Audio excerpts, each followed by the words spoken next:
Hello नमस्कार साथियों, Rathore GS academy में आप सभी का स्वागत है। आज देखिए 8वां नंबर जो चैप्टर चल रहा था इसका डिस्कशन, थ्योरी का डिस्कशन हो गया था। हम लोगों ने क्वेश्चन का भी डिस्कशन किया था। 1 से लेके 100 नंबर तक के क्वेश्चन का डिस्कशन हो चुका था। आज हम लोग जो है ना 100 नंबर से आगे बढ़ेंगे। तो आइए आज का पहला क्वेश्चन देखिए क्या है, देखते हैं।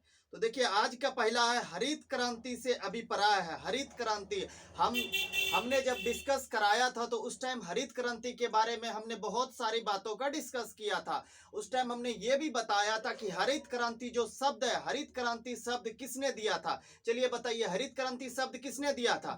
विलियम गॉट ने दिया था। बिल्कुल। हरित क्रांति के जनक कौन थे? विश्व स्तर पर पूछा जाएगा कि हरित क्रांति के जनक कौन थे, क्या बोलना है?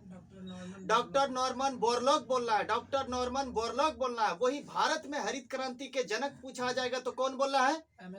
डॉक्टर एम एस स्वामीनाथन बोलना है। हरित क्रांति की शुरुआत कब हुई थी? 1967-68 में। 1967-68 में हुई थी। ठीक ना। इन सारी बातों को याद रखना। और इसमें से एक क्वेश्चन इंपॉर्टेंट है कि हरित क्रांति को सफल बनाने में, हरित क्रांति को सफल बनाने में किस कृषि विश्वविद्यालय का अहम योगदान रहा था? तो बताइए, हरित क्रांति को सफल बनाने में किस कृषि विश्वविद्यालय का योगदान रहा था? गोविंद बल्लभ पंत कृषि विश्वविद्यालय, जो कि उत्तराखंड के पंतनगर में है। उत्तराखंड के पंतनगर में है, जिसकी स्थापना 1960 में पंडित जवाहरलाल नेहरू के द्वारा किया गया था।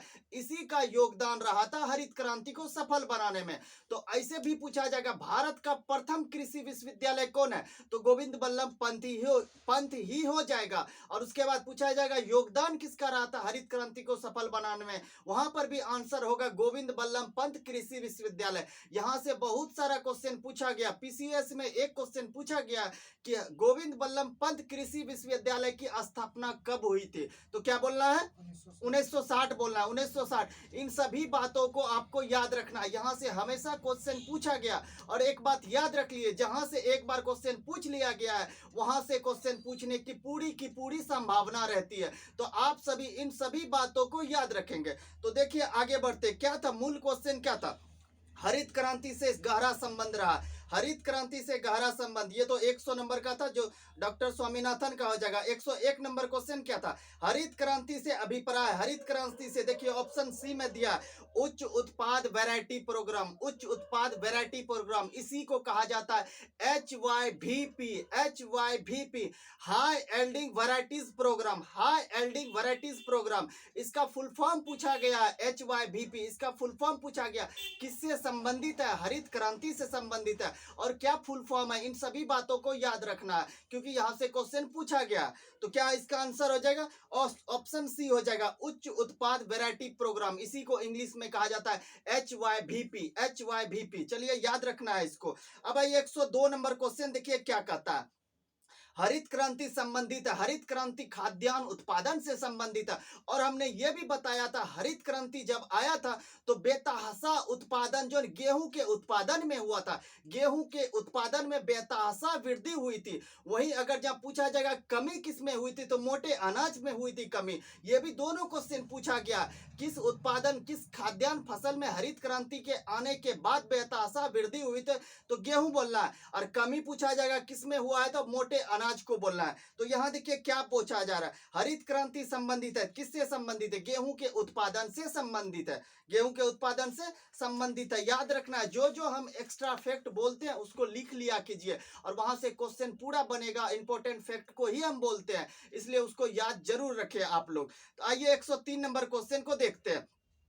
निम्नलिखित फसलों में से किसे हरित क्रांति का सर्वाधिक लाभ उत्पादन और उत्पादकता दोनों में हुआ था?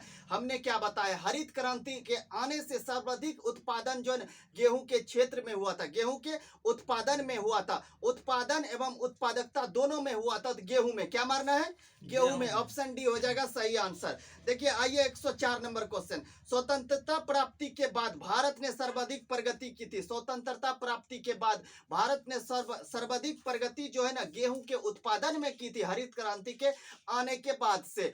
कब की थी? 1967-68 में की थी। दोनों डेट को भी आपको याद रखना है। आइए ऑप्शन डी हो जाएगा गेहूं के उत्पादन में।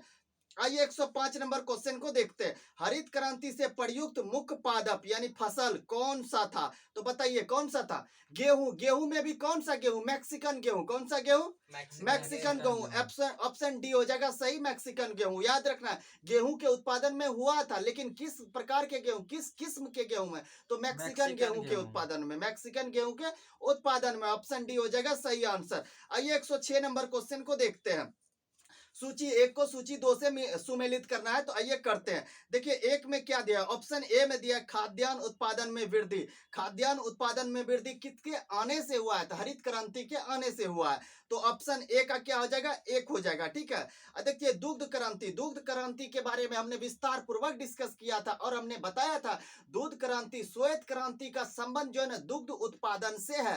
श्वेत क्रांति का संबंध दुग्ध उत्पादन से है। और श्वेत क्रांति के जनक हमने बताया था डॉक्टर वर्गीज कुरियन। वर्गीज कुरियन, ये क्वेश्चन पूछा गया, याद रखेंगे। श्वेत क्रांति के जनक कौन है? वर्गीज कुरियन। वर्गीज कुरियन। श्वेत क्रांति किससे संबंधित है? दुग्ध उत्पादन से संबंधित है। और हमने यहाँ पे ये भी बताया था ऑपरेशन फ्लड कार्यक्रम, ऑपरेशन फ्लड कार्यक्रम ये भी दुग्ध उत्पादन में वृद्धि करने के लिए चलाया गया था। ऑपरेशन फ्लड कार्यक्रम का प्रथम चरण जो 1970 में चलाया गया था और वहीं दूसरा चरण जो उसका 1981 में चलाया गया था। ये दोनों क्वेश्चन पीसीएस का पूछा हुआ है। उसके बाद हमने ये भी बताया था कि ऑपरेशन फ्लड नामक कार्यक्रम जो राष्ट्रीय डेयरी विकास संस्थान के द्वारा चलाया गया था, जो कि हरियाणा के करनाल जिला में है। हरियाणा के करनाल जिला में है। यह भी क्वेश्चन पूछा गया है कि राष्ट्रीय डेयरी विकास संस्थान किस राज्य में है? तो हरियाणा में। हरियाणा में भी किस जगह है? तो करनाल जिला में। इन सभी बातों को आपको याद रखना, यहां से क्वेश्चन पूछा गया। ऑपरेशन फ्लड से भी पूछा गया, प्रथम चरण कब चलाया गया था, द्वितीय चरण कब चलाया गया था, किसके द्वारा चलाया गया था, यह संस्थान कहां पे है।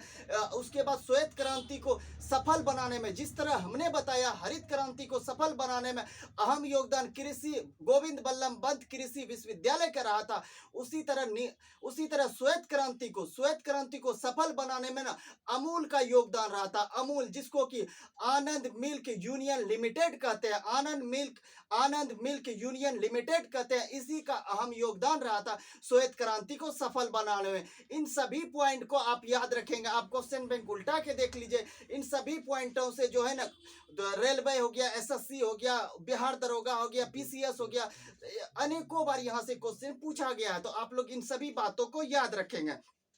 तो देखिए हमने दुग्ध क्रांति का संबंध किससे है? श्वेत क्रांति से है। बी का हो जाएगा, 2 हो जाएगा। उसके बाद देखिए मत्स्य पालन, हमने बताया था मत्स्य पालन का किससे? नीली क्रांति से संबंधित है। उसके बाद हमने इस जगह यह भी बताया था, कंफ्यूजन वाला बताया था, जैसे ओलेरी कल्चर का संबंध जो सब्जी के उत्पादन से है। उसके बाद हॉर्टिकल्चर का संबंध जो बागवानी उत्पादन से है। उसके बाद हमने ये भी बताया था फूलों का अध्ययन फ्लोरिकल्चर कहलाता है। उसके बाद फल का अध्ययन पोमिकल्चर कहलाता है। मत्स्य का उत्पादन नीली क्रांति कहलाता है। तिलहन का उत्पादन पीली क्रांति कहलाता है। उसके बाद कच्चा तेल का उत्पादन, हमने इन सभी बातों का विस्तार पूर्वक डिस्कशन किया है थ्योरी में। तो आप लोग थ्योरी के जरूर देखें। तो देखिए यहाँ पे क्या था, मत्स्य पालन का संबंध किससे है? नीली क्रांति से है। उसके बाद देखिए उर्वरक के बारे में हमने बताया था, भूरी क्रांति से संबंधित है। किससे है? भूरी क्रांति। वहीं अगर जहाँ रजत क्रांति की बात की जाएगी तो रजत क्रांति का संबंध अंडा के उत्पादन से है। इन सभी बातों को याद रखेंगे।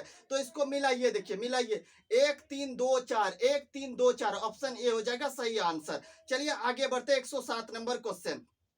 देखिए गुलाबी क्रांति संबंधित है। गुलाबी क्रांति के बारे में हमने 2 बात बताया था। गुलाबी क्रांति संबंधित जो है ना प्याज के उत्पादन से भी है और झींगा मछली के उत्पादन से भी है। आपको इन दोनों में जो भी ऑप्शन दिया जाएगा उसको आपको टिक करना है। तो यहाँ पे देखिए प्याज दिया ऑप्शन डी में, तो प्याज को मारना है। अगर जहाँ इसके जगह झींगा मछली देता है तो झींगा मछली मारना। एक बात याद रखिएगा, हमेशा दोनों जो है ना एक साथ नहीं दिया जाएगा, हमेशा अलग अलग ही दिया जाएगा। अगर जहाँ दोनों ऑप्शन दिया जाएगा तो दोनों का ऑप्शन भी रहेगा ऑप्शन डी में A+2, दोनों A और 2 दोनों इस तरह से होगा, नहीं तो अलग अलग ही दिया जाएगा। इस बात को याद रखेंगे। तो देखिए क्या हो गया, प्याज के उत्पादन से हो गया। आइए 108 नंबर, अभी जस्ट हमने बताया काली क्रांति संबंधित है। काली क्रांति के बारे में हमने बताया था कच्चा तेल उत्पादन से संबंधित है, पेट्रोलियम उत्पादन से संबंधित है। तो बताइए काली क्रांति का संबंध किससे है? कच्चा तेल उत्पादन से। ऑप्शन सी हो जाएगा सही आंसर। उसके बाद ये 109 नंबर क्वेश्चन देखिए, सुमेलित, इनमें से कौन सा सुमेलित नहीं है, कौन सा गलत है? गलत कथन को हम लोग को चुनना है। एक तरफ क्रांति दिया है, दूसरी तरफ संबंधित क्षेत्र दिया है। देखिए सुनहरी क्रांति उद्यान से है, बिल्कुल ये बात सही है। ऑप्शन बी में दिया श्वेत क्रांति दुग्ध उत्पादन से, ये बात भी सही है। ऑप्शन सी में देखिए नीली क्रांति कुक्कुट पालन, नीली क्रांति कुक्कुट पालन, क्या सही है आप बताइए? बिल्कुल नहीं। क्या होगा आंसर? मछली के उत्पादन से, यही गलत है। गलत कथन को हमको चुनना था, तो ऑप्शन सी हो जाएगा सही आंसर। आइए 110 नंबर क्वेश्चन, निम्नलिखित में से कौन सा एक भारत में नीली क्रांति से संबंधित है? बताइए नीली क्रांति का संबंध किससे है? अभी जस्ट बताया, मछली के उत्पादन से। ऑप्शन सी हो जाएगा सही आंसर। उसके बाद देखिए 111 नंबर क्वेश्चन, जीरो टिल बीज एवं उर्वरक ड्रिल विकसित किया गया था। हमने बताया तो जो भारत का प्रथम कृषि विश्वविद्यालय गोविंद बल्लभ पंत कृषि विश्वविद्यालय, इसी के द्वारा उत्पादन किया गया था। तो ऑप्शन बी हो जाएगा सही आंसर। आइए 112 नंबर क्वेश्चन, निम्नलिखित में से कौन कृषि क्रांति के संदर्भ में सही सुमेलित नहीं है? तो देखिए चलिए चेक करते हैं। ऑप्शन एक में दिया सफेद, देखिए दूध क्रांति का संबंध सफेद, बिल्कुल ये बात सही है। ऑप्शन बी में देखिए हरा अनाज, ये भी बात सही है। ऑप्शन सी में सुनहरा उद्यान, अभी जस्ट आया था, बिल्कुल ये भी सही है। ऑप्शन डी में देखिए नीली क्रांति मुर्गी पालन, बताइए सही है? नहीं। क्या हो जाएगा? मत्स्य पालन, यही गलत है। गलत कथन को चुनना था, तो ऑप्शन डी हो जाएगा सही आंसर। आइए 113 नंबर, किन महीनों में रबी फसल की बुआई की जाती है? हमने बताया था रबी फसल, खरीफ फसल, जायद फसल के बारे में।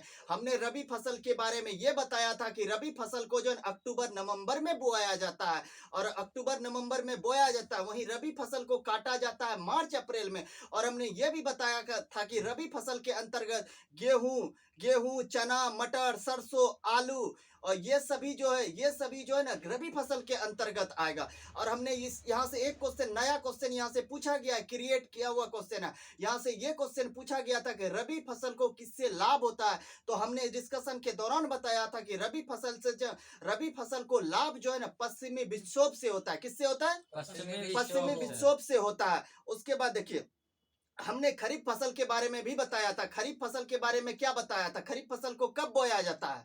बताइए कब बोया जाता है? जून जुलाई में बोया जाता है। और काटा कब जाता है? अक्टूबर नवंबर में काटा जाता है। हमने ये भी बताया था कि खरीफ फसल के अंदर हो गया, कभी खरीफ फसल के अंतर्गत चावल हो गया, मक्का हो गया, जितना भी मोटा अनाज है, मक्का हो गया, ज्वार हो गया, उसके बाद सोयाबीन हो गया, मूंगफली हो गया। उसके बाद दाल में हमने एक्सेप्शन में बताया था कि अरहर दाल एक ऐसा है जो कि आपको खरीफ फसल के अंतर्गत है। बाकी उसके अलावा जितना भी मसूर दाल, चना दाल, ये सभी रबी फसल के अंतर्गत आता है। हमने इन सभी बातों का डिस्कस किया था। और एक नया क्वेश्चन क्रिएट किया हुआ ये भी था कि खरीफ फसल को किससे लाभ होता है? तो हमने बताया था दक्षिण पश्चिमी मानसून से इसको लाभ होता है, दक्षिणी पश्चिमी मानसून से इसको लाभ होता है। इन सभी बात को आप याद रखेंगे। हमने जायद के बारे में बता दिया था, जायद फसल को जो है बोया जाता है अप्रैल मई में और काटा जाता है मई जून में काटा जाता है। और जायद फसल के अंतर्गत हमने बताया था जितना भी सब्जी है ये जायद फसल के अंतर्गत आता है। इसके अलावा खरबूज हो गया, उसके बाद केकड़ा हो गया, ककड़ी हो गया, ये सभी जो है ना जायद फसल के अंतर्गत आता है। तो आप तीनों को याद रखेंगे, कब बोया जाता है, कब काटा जाता है, उसके बाद इसके अंतर्गत कौन से फसल आते हैं, और उसके बाद इसको किससे लाभ होता है। देखिए हमने 4-5 पॉइंटों से बताया। और आप क्वेश्चन पे उल्टा के देखिए, इन चारों पांचों से जो है ना एक बार ना कई बार क्वेश्चन हर एक एग्जाम के द्वारा पूछा गया है। तो इन सभी बातों को आप याद रखेंगे। चलिए आगे बढ़ते हैं। अब देखिए क्या था मूल क्वेश्चन, ये था किस महीने में रबी फसल की बुआई की जाती है? क्या बोल रहा है? अक्टूबर नवंबर बोल रहा है। ऑप्शन सी हो जाएगा राइट आंसर। आइए 114 नंबर क्वेश्चन, निम्नलिखित में से कौन एक रबी फसल है? देखिए सरसों दिया है, सरसों क्या है? रबी फसल है, सरसों रबी फसल है। आइए 115 नंबर क्वेश्चन, निम्नलिखित में से कौन सी खरीफ फसल नहीं है? खरीफ फसल देखिए मसूर दाल दिया ऑप्शन सी में, मसूर दाल अभी जस्ट हमने बताया क्या है? रबी फसल है। ऑप्शन सी हो जाएगा सही। आइए 116 नंबर, निम्नलिखित में से कौन सी रबी फसल नहीं है? देखिए भिंडी, अभी हमने बताया जितना भी सब्जी है सब किसके अंतर्गत जायद आया? फसल। जायद के अंतर्गत। देखिए ऑप्शन ए में दिया भिंडी, ऑप्शन ए हो जाएगा जायद फसल के अंतर्गत आएगा, यही आंसर सही हो जाएगा। आइए 117 नंबर, इनमें कौन सी खरीफ फसल नहीं है? कौन सी खरीफ फसल नहीं? देखिए ऑप्शन बी में दिया चना, बताइए चना कैसी फसल है? रबी फसल। रबी फसल है, बिल्कुल ऑप्शन बी हो जाएगा सही। 118 नंबर दिए, फसलों के आधार पर बेमेल है, कौन सा जो है ना सुमेलित नहीं है, कौन सा मिलान सही नहीं है, यही चेक करना है। देखिए धान, ऑप्शन ए में दिया है धान, ऑप्शन बी में दिया है ज्वार, ऑप्शन सी में दिया है मक्का, ऑप्शन डी में दिया है गेहूं। अब बताइए धान ज्वार मक्का अभी जस्ट खरीफ हमने फसल। बताया ये खरीफ फसल है, लेकिन ऑप्शन डी में गेहूं दिया है, गेहूं क्या है? रबी फसल है, यही सुमेलित नहीं है, बेमेल है। ठीक है, ऑप्शन डी हो जाएगा सही आंसर। आइए 119 नंबर क्वेश्चन, गेहूं की अच्छी खेती के लिए निम्नलिखित में से कौन सा परिस्थिति समुच्चय आवश्यक है? हमने बताया था गेहूं के लिए जो है ना, अगर जहाँ गेहूं की बुआई जिस टाइम की जाती है उस टाइम इसका तापमान जो है ना 10 से 15 डिग्री रहना चाहिए, वहीं जिस टाइम गेहूं वृद्धि करती है उस टाइम इसका तापमान 15 से 20 डिग्री होना चाहिए। और उसी में हमने ये भी बताया था जिस टाइम गेहूं की कटाई की जाती है उस टाइम इसका जो है ना तापमान जो है ना 20 से 25 डिग्री सेल्सियस होनी चाहिए। हमने ये भी बताया था कि गेहूं के फसल को जो है ना 75 से 100 या फिर 75 से 100 सेंटीमीटर वर्षा की आवश्यकता होती है। इस प्रकार इसको कह सकते हैं मध्यम वर्षा और मध्यम तापमान की आवश्यकता होती है। मध्यम वर्षा और मध्यम तापमान की आवश्यकता किस फसल को होती है?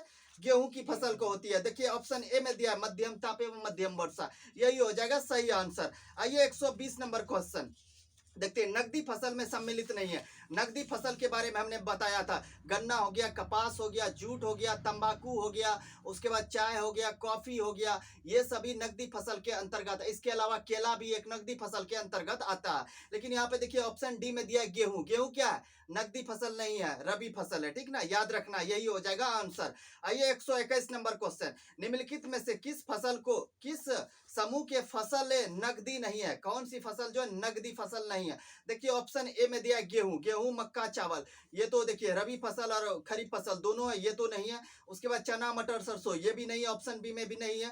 ऑप्शन सी में देखिए कपास गन्ना केला, बताइए कैसी? अभी जस्ट हमने बताया ये नकदी फसल है, यही आंसर हो जाएगा। ठीक है, इसके अलावा तंबाकू हो जाएगा, जूट हो जाएगा, चाय हो जाएगा, कॉफी हो जाएगा, ये सभी नकदी फसल है। ठीक है, याद रखना है। आइए 122 नंबर क्वेश्चन, 122, गेहूं के अधिकतम उत्पादन वाला राज्य, हमने बताया था गेहूं का अगर जब पूछा जाएगा सबसे ज्यादा उत्पादन कौन सा राज्य करता है, क्या बताना है? यूपी। गेहूं का सबसे ज्यादा उत्पादन कौन सा राज्य करता है? उत्तर प्रदेश। कौन सा? उत्तर प्रदेश। वही पूछा जाएगा गेहूं का प्रति हेक्टेयर के हिसाब से सबसे ज्यादा उत्पादन भारत का कौन सा राज्य करता है, तो उस टाइम आपको पंजाब बताना है। इंपॉर्टेंट क्वेश्चन है, याद रखेंगे। और हमने ये भी बताया था कि तो इसका आंसर क्या हो जाएगा? गेहूं हो जाएगा, गेहूं हो जाएगा। ठीक है, आइए आगे बढ़ते हैं, ऑप्शन सी इसका सही आंसर। 123 नंबर देखिए, ट्रीटी के निम्न में से किन किन दो के बीच संस्करण है, किन दो बीच के संस्करण? देखिए ट्रीटी केल जो है गेहूं और राई के बीच का संस्करण है, गेहूं और राई के बीच, ऑप्शन डी हो जाएगा सही आंसर। आइए 124 नंबर, करनाल बंट रोग, हमने बताया था गेहूं का दो ही रोग है, एक है करनाल बंट रोग, दूसरा है रस्ट रोग। अब जो भी ऑप्शन में दिया जाएगा करनाल बंट देगा तो करनाल बंट मानना है, गेहूं से संबंधित है। रस्ट रोग दिया जाएगा तो रस्ट रोग मानना है, ये भी गेहूं से संबंधित है। तो देखिए करनाल बंट रोग किससे संबंधित है, बताइए? गेहूं से। देखिए ऑप्शन डी में दिया गेहूं, इसके अलावा रस्ट रोग भी हो जाएगा। ठीक है, याद रखना। आइए 125 नंबर क्वेश्चन, मैक्रोनी गेहूं का वनस्पतिक नाम है, मैक्रोनी गेहूं का वनस्पतिक नाम जो है ना ट्रीटिकम ड्यूरम है, ट्रीटिकम ड्यूरम है। ठीक है, ऑप्शन सी हो जाएगा सही आंसर, याद रखेंगे, पीसीएस का पूछा हुआ क्वेश्चन है। ठीक है, आइए 126 नंबर, धान की उत्पत्ति हुई है, धान की उत्पत्ति जो दक्षिण पूर्व एशियाई से हुआ है, दक्षिण पूर्व एशिया से हुआ है। ठीक ना, ऑप्शन बी हो जाएगा सही आंसर। आइए 127 नंबर क्वेश्चन, निम्नलिखित फसलों पर विचार कीजिए। चलिए करते हैं, एक नंबर में कपास दिया है, दो नंबर में मूंगफली दिया है, तीन नंबर में धान दिया है, चार नंबर में गेहूं दिया है, और कह रहा है कि इनमें से कौन सी खरीफ फसलें हैं, तो बताइए कौन कौन सी खरीफ फसल है? कपास, मूंगफली, धान, ये तीनों हो जाएगा। लेकिन गेहूं रबी फसल है, तो इसका आंसर 1 2 3 हो जाएगा, जो कि ऑप्शन सी में दिया है। आइए 128 नंबर क्वेश्चन, चावल की खेती के लिए आदर्श जलवायु। देखिए हमने बताया, अच्छा चावल की खेती के लिए जो है ना 25 डिग्री सेल्सियस से अधिक तापमान होना चाहिए और 100 सेंटीमीटर से अधिक वर्षा होना चाहिए। ठीक है, तो देखिए ऑप्शन ए में ही दिया है 100 डिग्री सेल्सियस से ऊपर वर्षा और 100 सेंटीमीटर से ऊपर वर्षा और 25 डिग्री सेल्सियस से ऊपर तापमान, यही हो जाएगा सही आंसर ऑप्शन ए। आइए 129 नंबर क्वेश्चन, निम्नलिखित में से कौन सी एक खरीफ फसल है? तो बताइए सोयाबीन क्या है? खरीफ फसल है। देखिए ऑप्शन डी हो जाएगा सही आंसर। आइए 130 नंबर, इनमें से कौन सी खरीफ फसल नहीं है? खरीफ फसल नहीं है। देखिए सरसों, सरसों क्या है? रबी फसल है, तो सरसों रबी फसल, ऑप्शन डी हो जाएगा। 131 नंबर, देखिए निम्नलिखित में से कौन सी खरीफ फसल नहीं है? खरीफ फसल नहीं है। देखिए ऑप्शन बी में यहाँ दिया है चना, बताइए चना क्या है? चना रबी फसल है, चना रबी फसल है। ठीक है, इसके अलावा देखिए अरहर, मक्का, धान, ये क्या है? खरीफ फसल है, याद रखना है ये। आइए आगे बढ़ते 132 नंबर, निम्नलिखित फसलों में से कौन एक भारत में प्रमुख खाद्यान्न फसल है? हमने बताया था अगर जब विश्व का खाद्यान्न फसल बोला जाएगा तो गेहूं मारना है, और जब भारत का खाद्यान्न फसल बोला जाएगा तो क्या मारना है? चावल मारना है। क्या मारना है? चावल मारना है, तो ऑप्शन बी हो जाएगा चावल। भारत का प्रमुख खाद्यान्न फसल क्या है? चावल है, याद रखना है। आइए 133 नंबर क्वेश्चन, खेती के अंतर्गत क्षेत्र के अनुसार भारत में महत्वपूर्ण खाद्य फसल कौन सी है? महत्वपूर्ण, अभी जस्ट हमने बताया, क्या कहता है? खेती के अंतर्गत जो है ना भारत का महत्वपूर्ण खाद्य फसल क्या है? क्या बोल रहा है? चावल बोल रहा है, ऑप्शन डी हो जाएगा आंसर। आइए 134 नंबर, भारत में निम्नलिखित में से किस फसल के अंतर्गत सर्वाधिक क्षेत्रफल है? तो धान के अंतर्गत, किसके अंतर्गत? धान के अंतर्गत, ऑप्शन डी हो जाएगा सही आंसर। आइए 135 नंबर, भारत में चावल की खेती के लिए अंतर्गत सर्वाधिक क्षेत्र पाया जाता है।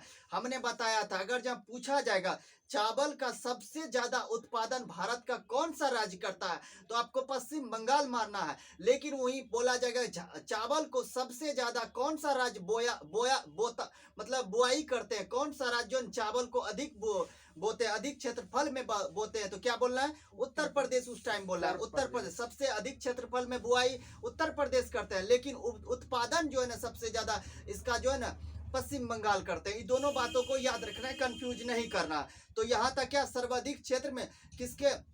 भारत के चावल की खेती के अंतर्गत सर्वाधिक क्षेत्र पाया जाता है, क्या बोलना है? उत्तर प्रदेश। क्या बोलना है? उत्तर प्रदेश, ऑप्शन सी हो जाएगा सही आंसर। 136 नंबर, देखिए भारत के चावल के कटोरे क्षेत्र नाम बताए। देखिए भारत का जो है कटोरा जो है कृष्णा गोदावरी डेल्टा क्षेत्र को कहा जाता है। किसको कहा जाता है? कृष्णा गोदावरी डेल्टा चावल का कटोरा कहा जाता है, याद रखना, इंपॉर्टेंट क्वेश्चन है। उसके बाद देखिए 137 नंबर क्वेश्चन, निम्नलिखित राज्यों में से किसमें धान की उत्पादकता सर्वाधिक है? अभी हमने बताया था। देखिए यहाँ पे देखिए पंजाब दिया है, उत्तर प्रदेश दिया है, हरियाणा दिया है, उसके बाद डी में दिया, इनमें से कोई नहीं। बताइए क्या आंसर होगा? पंजाब। पंजाब हो जाएगा। ठीक है, पंजाब होगा। प्रति हेक्टेयर की दृष्टि से सबसे ज्यादा उत्पादन पंजाब करता है। आइए 138 नंबर क्वेश्चन, कौन सी चावल की किस्म नहीं है? देखिए हमने बताया था जया, पद्मा, ज्वाला, ये सभी जो है ना चावल की किस्म है। लेकिन देखिए हंसा हो गया, उसके बाद सोनालिका, कल्याण हो गया, 3077 हो गया, 3385 हो गया, ये सभी जो है ना गेहूं की किस्म है। किसकी किस्म है? गेहूं के। तो यहाँ पे हंसा दिया, हंसा हमने बताया गेहूं के किस्म है, तो ऑप्शन ए हो जाएगा सही आंसर। आइए 139 नंबर, देखिए जया, पद्मा, कृष्णा निम्नलिखित में से किस धान्य की उन्नत किस्म है? तो हमने बताया किसका? धान का है। किसका है? धान का, याद रखेंगे, ऑप्शन ए हो जाएगा सही आंसर। आइए 140 नंबर क्वेश्चन, देखिए इंपॉर्टेंट क्वेश्चन है 140, या ध्यान देंगे इस क्वेश्चन पे। अमन धान बोया जाता है, हमने बताया था अमन किसका किस्म है? बताइए।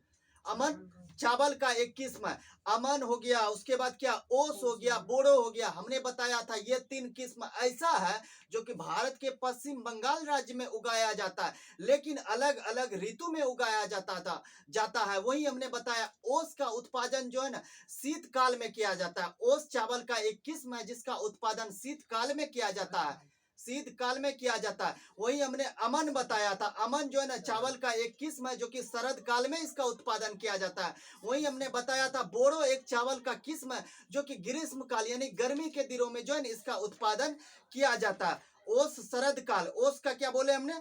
शरद काल, ओस का शरद काल, सही है। अमन का शीत, हमने सही बताया, डाउट नहीं करना है, ठीक है। चलिए आगे बता देते क्या होता है। अमन धान उगाया जाता है। अब देखिए हमने ऋतु में बांट दिया था, अब आपको ड्यूरेशन में उसको बांट देना, मंथ के हिसाब से उसको बांट देना। तो देखिए यहाँ पे जून जुलाई हो जाएगा, जून जुलाई हो जाएगा शीतकाल में, ठीक है। आंसर बी हो जाएगा। याद रखना इन तीनों इंपॉर्टेंट है, पीसीएस का पूछा हुआ क्वेश्चन है तीनों, याद रखना।